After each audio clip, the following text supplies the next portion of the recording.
Okay, a quick video to show some changes I've made on our EIFS and stucco report. Really, this is just going to be an EIFS report. I'm going to leave stucco in there simply because it's there. But the first thing you'll notice is I've taken out the area up here that used to be called the highlight reel. That is no longer applicable. The overview is the area. This is what we can write in about the property, that their EIFS has a number of defects, have a contractor review. That's what goes on the cover page, just like we've already had with all our other reports.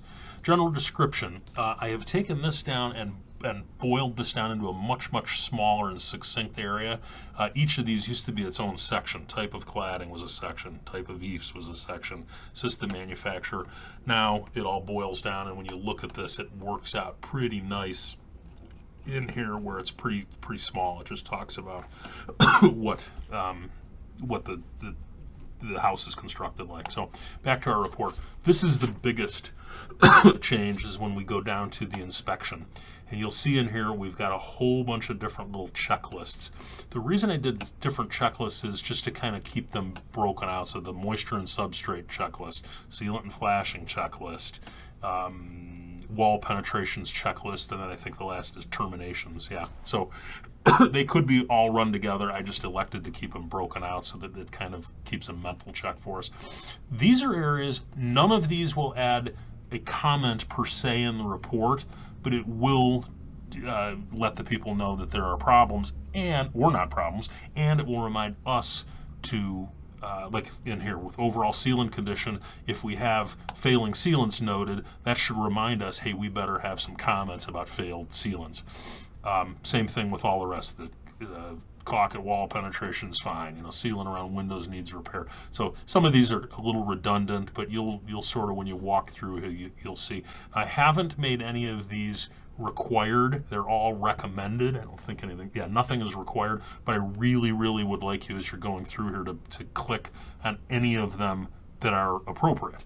If you've got a house that has no porch, you're not even going to do anything, and the porch won't even show up on the finished report. But anything else we really ought to be talking about in there.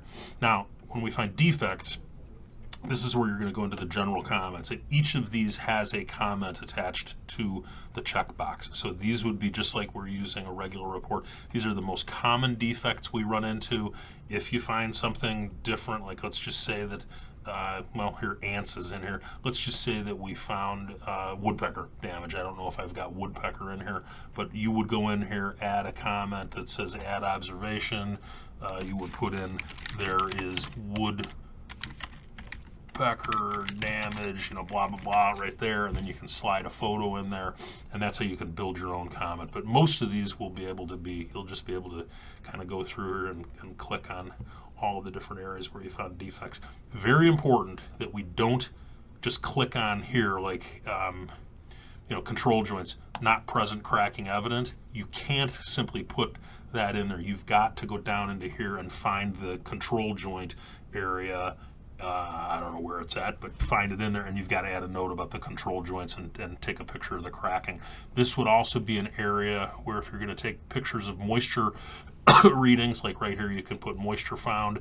You would go to the first area, moisture found, and this is maybe where you would grab these couple of photos and you'd put, front wall above garage, something like that. So that takes care of that. And all in, that should build out a nice looking report. We'll go back in here and you can kind of see, pretty succinct. We've got all these checklists where these areas need repair, and then there's your photos in there. And then if you had any elevation photos, which of course we should be doing, this is where you can put in things like 31% moisture. I just grabbed a random photo here. This would typically be a photo of the front wall of the house. But that is the changes to our EIFS report. Hopefully we'll make things much more readable, and a really good checklist for you to be writing comments and making sure you're covering everything.